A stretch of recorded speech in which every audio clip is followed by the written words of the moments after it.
திரு ஷாம், தாவேகா கூட்டணி உருவாகிறதுல திரு விஜயுடைய முடிவு குறித்ததாக அது இருக்க போதா, இல்ல திரு ஸ்டாலின் திரு எடப்பாடி பழனிசாமி முடிவுகள் தொடர்பானதாக அது இருக்க போதா?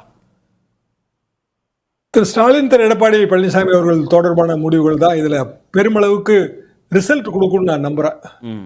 ஜனவரி மாதம் பலவிதமான சம்பவங்கள் காத்திருக்குங்க. ஒன்று, சிபிஐயோட சார்ஜ் ஷீட் கண்டிப்பாக ஜனவரிக்குள்ள போடணும். நியாயமா பார்த்தா 60 நாள் 90 நாள் தான் டைம் ஃப்ரேம். செப்டம்பர் 27 நடந்த சம்பவம் 90 நாள்னா டிசம்பர் 27 முடிஞ்சிருச்சு. இன்னொரு 30 நாள் கூட வைக்கலாம். What ever it is, January charge ஷீட்டை பார்க்கலாம். இப்போ சார்ஜ் ஷீட்ல அக்யூஸ் லிஸ்ட்ல விஜயை சேர்த்தாங்க அப்படின்னா விஜய் என்ன பண்ணுவாரு? ஒரு 10 பேர் A1 A2 A3 இதுல A7ஆவோ A8ஆவோ ஏதோ ஒரு ரெஸ்பான்சிபிலிட்டி ஃபிக்ஸ் பண்ணணும் அப்படின்னு சிபிஐ முடிவுக்கு வந்தால், ஈவன் திமுக தரப்புல இருந்து யாரையாவது சேர்த்தா கூட விஜயை சேர்த்தா அது பெரிய நஷ்டமா முடியும். விஜய்க்கான விசாரணை பாக்கி இருக்கு. ஜனவரி சார்ஜ் ஷீட்டுக்கு முன்னாடி அந்த விசாரணை கண்டிப்பாக நடக்கும். நடக்காம அவர் சேர்க்க முடியாது. அப்போ அதற்கு அடுத்தாப்புல ஜனநாயகன் வெர்சஸ் பராசக்தி பெரிய விஷயம் தான். ஏன்னா பராசக்தி பொங்கல் ரிலீஸுக்கு பிளான் பண்ணது அவங்க காம்படிஷனுக்காகவே கொண்டு வராங்க. இன்னொரு முக்கியமான விஷயம் என்னன்னா, அது எல்லாமே ஈரோடு கூட்டத்தோட எதிர்விளைவு. திமுக தீய சக்தின்னு சொன்னதோட எதிர்விளைவு. ஸோ அரசியல் இருக்கு, அதுலயே அரசியல் இருக்கு.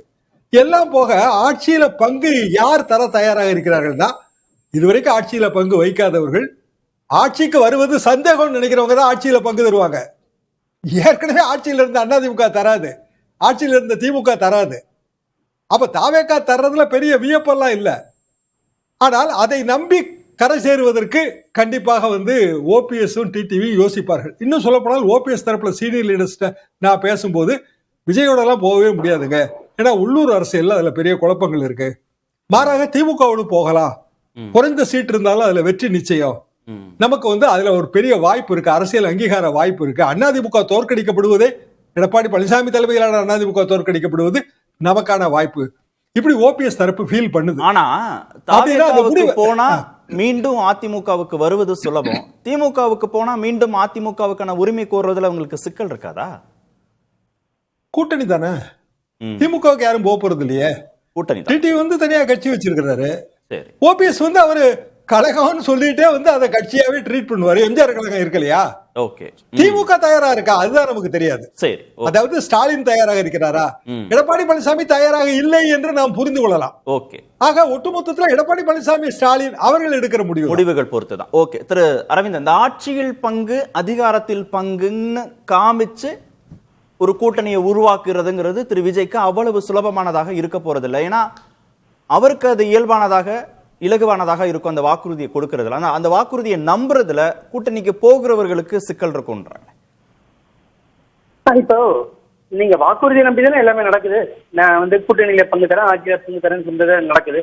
அதுதானே உங்களுக்கு ஃபர்ஸ்ட் ஸ்டெப் ஒருத்தர் பக்கத்துல போறதுக்கு.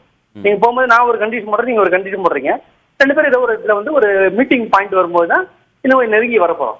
அப்ப ஆட்சியில் பங்கு அதிகாரத்தில் பங்குன்றது விஜய் ஒத்துக்கிறாரு, அதை இப்ப ராமதாஸோ ஓபிஎஸ் டிவி எடுத்துக்கிறாங்கன்னா அது ஒரு ஸ்டார்டிங் பாயிண்ட். அதனுடைய விளைவு என்னவா இருக்குன்னு நம்மளுக்கு தெரியாது. இது நீங்க கேட்ட கேள்விக்கு பதில். ஆட்சிக்கு வர முடியும்னு நினைக்கிறவங்க நம்புறவங்க ஆட்சியில் பங்குன்னு பேச மாட்டாங்கன்னு சொல்றாருல ஷாம் சார். அவரு ஷாம் சொன்னாரு, இப்ப சொல்லுவாங்க இல்லையா, இப்ப நாம் தமிழர் கட்சியில பெண்களை நிறுத்துவாங்க அப்படின்னா அவங்க சொல்லுவாங்க, ஜெயிக்கிறவங்களுக்கு தான் அந்த பிரச்சனை, யாரும் நிறுத்துறது யாரும் நிறுத்துறேன், ஜெயிக்க போறதுன்னு தெரிஞ்சவங்க என்ன வேணா புரட்சி பண்ணலாம் அப்படின்னு சொல்லுவாங்க. அந்த லாஜிக் அவர் சொல்ற லாஜிக்கலி அது கரெக்ட். ஆனா இப்ப விஜய் கட்சியை தொடங்கி பல கோடி ரூபாய் வருமானம் தரக்கூடிய சினிமா தொழிலை விட்டுட்டு நான் அரசியல் இருப்பேன், நான் முதலமைச்சராக நான் மாற்றத்தை கொண்டு வரேன்னு சொல்லும் போது அவர் இதை அவ்வளோ விளையாட்டுத்தனமா ஆட்சியில பங்குன்னு சொல்லிட்டு ஒதுங்கிட முடியாது. அவர் அதை சீரியஸா எடுத்துன்னா பேசுறாருன்னா நம்ம எடுத்துக்கணும். ஏன்னா அவ்வளவு சீரியஸான ஒரு இடத்துக்கு நிக்கிறாரு அவர் இப்போ.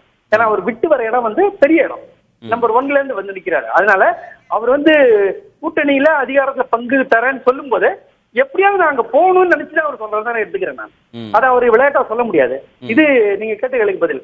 கபீர் ஒரு விஷயத்தை அழகா சொன்னார், ஆப்ஷன் ஓபன் ஆயிருக்குன்னு. இந்த ஆப்ஷன் ஓபன் ஆனதுதான் அதிமுகவுக்கு மற்றவங்களுக்கு பெரிய சிக்கலா இருக்கு. இது அப்புறம் கோடீஸ்வரன் இந்த இது சொன்னார் இல்லையா, களப்பணி அரசியல் சொன்னாரு. ஆக்சுவலி நம்ம இப்ப கூட்டணி சாத்தியங்களை பத்தி அதனுடைய விளைவுகளை பத்தி நம்ம பேசுறோம். யார் எப்படிப்பட்ட அரசியல் பண்றாங்க, எந்த அரசியல் நல்ல அரசியல் நம்ம பேச ஆரம்பிக்கல. நம்ம அதை வந்து பேசல. அப்படி பாத்தீங்கன்னா களப்பணின்னு பாத்தீங்கன்னா கம்யூனிஸ்டுகள் தான் உலகத்திலேயே சிறந்தவங்க. ஆனா அவங்க எவ்வளவு ஓட்டு வாங்குறாங்க தினசரி? அவங்க 365 நாள் களத்துல இருப்பாங்க. ஆனா அதெல்லாம் இப்ப வந்து பேச்சு இல்ல. கூட்டணி அமையுமா அமையாதா, யாருக்கு யாருக்கு என்ன ஸ்டேக் இருக்கு, என்ன கணக்கு இருக்கு, அந்த கணக்கு எங்க கொண்டு போகணும்னு பார்க்கும்போது ஓபிஎஸ், டிடிவி, அன்பு, கோட்டி சொன்னது நாம கூட்டணி வச்சுக்கிட்டா தேர்தல் வெற்றி அந்த கட்சி சேர்ந்து பார்க்கக்கூடிய அளவுக்கான கட்டமைப்பு இருக்கக்கூடிய பலத்தோடு இருக்கக்கூடிய சூழல்ல போய் கூட்டணி செய்யறணும்னு விரும்புவாங்கன்னு சொன்னார். அவரே அதை டீகோட் பண்ணட்டும். கண்டிப்பா அந்த கட்டமைப்புன்றது ரொம்ப முக்கியம் தான். அந்த கட்டமைப்புக்கு தானே அவங்க வந்து செங்கோட்டையில இருந்து பல விஷயங்களை பண்ணிட்டு இருக்காங்க.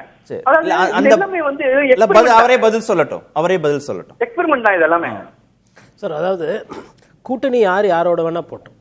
இன்னைக்கு தேதியில தாவேக்கா வந்து ஒரு 3வது அணியா நிக்க போகுதுன்றது நான் பார்க்கிறேன். அப்போ 3வது அணியா நிற்கும் போது ஒரு தொகுதியில், சட்டமன்ற தொகுதியில் 280லேருந்து 300 பூத்து வரும். அப்போ 300 பூத்துனா பூத்துக்கு ஒரு ஆள், சீஃப் போலிங் ஏஜென்ட்டு, அதுக்கப்புறமா வந்து டம்மி வேட்பாளர், கேண்டிடேட் செலவு, தொகுதி பிரச்சாரம்னு இருக்குது. இந்த களத்தில் செய்யக்கூடிய வேலையை தவிர்த்துட்டு யாரும் ஆட்சிக்கு வர முடியாது. இது எப்போ தெரியும்னா மாடல் கோட் ஆஃப் கண்டக்ட் வந்ததுக்கு அப்புறம் தான் தெரியும். வெறும்னே வந்து உங்கள் விஜய் விஜய் விஜய் நீங்க பாட்டு போட்டு ரீல்ஸ் போட்டு டிக்டாக் போட்டுருந்தீங்கன்னா அது அங்கதான் நிற்கும். இல்ல வெளிப்படையான கேள்விதான். வெளிப்படையான கேள்வி. நான் கேட்கிறேன், நீங்க சொல்லுங்க.